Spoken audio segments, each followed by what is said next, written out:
What's up everybody, it's IDs, I hope you're doing good. Today we're gonna talk about 5 things you can do to improve the quality of your vocal recordings with a budget microphone. Like if you have, I don't know, an NT1A or an AT2020 or any microphone in this range and you want to enjoy better vocals from your recordings, this video is for you. You will see that some of these things will involve buying new equipment, but for many of these tips, it will cost you $0. That's really nice.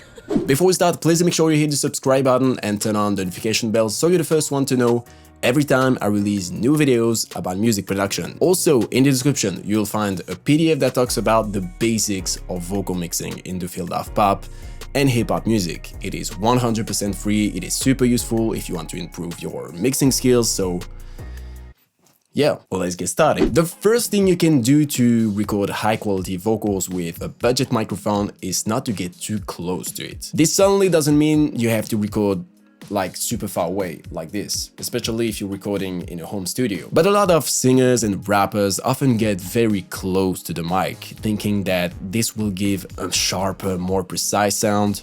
But this is totally wrong. If you record your vocals too close to the mic, all it will produce is a proximity effect. In other words, it will completely distort the spectrum of your voice and create something boomy and dark, as you can hear, like right now. But then, what's the best distance from the microphone? Well, my best advice is to close your fists, spread your 2 fingers like this, and you should have an ideal distance from your mic. But just don't forget to take your hand away when you record. Thanks for remembering. The second thing you can do is to put a pop filter in front of your microphone.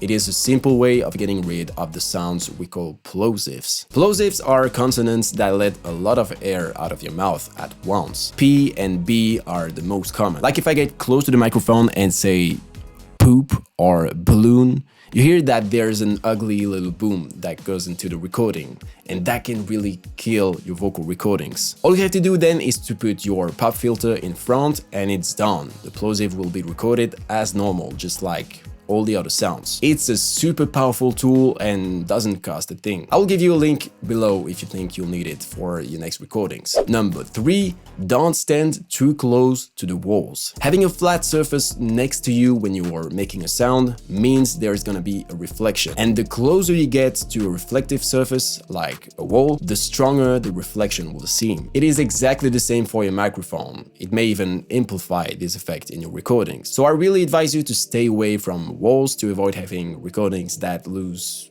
like precision. Try to find a spot in your room that's somewhere away from the walls and you'll probably hear a big difference. Another super important element for recording better vocals with a budget microphone is to position it correctly. Something you should know about vocal recording is that the chest is also a sound reflector. This means that if you put your mic too low, you will experience the same thing as if you were too close to the wall. It will boost the bass range and you will get like boomy recordings. What I generally recommend for my vocal recordings is to put it slightly above the height of your mouth, but point it towards it. This has 2 advantages. The first is to get a much more open recording of your vocals than if the mic were lower down. The second is that it forces you to raise your head slightly, putting you in a body position that gives much more energy to the vocal cords. This is the more artistic and less technical aspect, but it's not negligible for better recordings. And the last thing you can do to improve the quality of your recordings with a budget mic is to get a better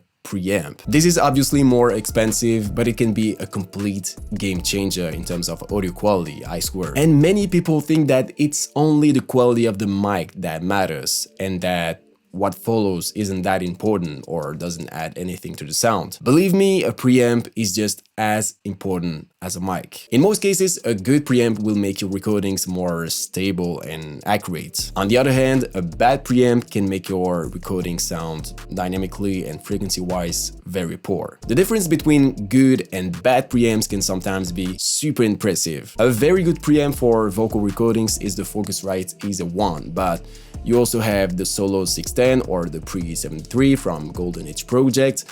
You know, there's something for every budget on the market today. If you'd like more information on preamps to use with vocals, you'll find a link in the description that talks about the 9 best preamps to use for recording vocals, just so you know. And that is it for this video. I hope you found it interesting. If you have any questions about these tips or about anything in the field of music production, make sure to post them in the comments. Before you leave, don't forget to drop your like and subscribe to this channel if you want to watch more content like this one. Thank you for watching all the way through. See you soon. Bye-bye.